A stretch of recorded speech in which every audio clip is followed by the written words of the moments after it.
Hello everyone, welcome back to another video. So we have again very interesting question of JEE Mains 2024. अगर इसके difficulty level की बात करूँ so I will rate it by 3. तो आइए देखते हैं इसका सॉल्यूशन. उससे पहले क्वेश्चन रीड कर लेते हैं क्या है. फ्रैक्शनल पार्ट के ऊपर ये जो है पूरा सवाल बना हुआ है, आप देख सकते हैं.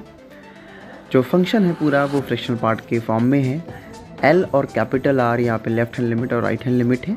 उसको फाइंड आउट करने के बाद हमें 32/π² L square plus R square की वैल्यू फाइंड आउट करनी है.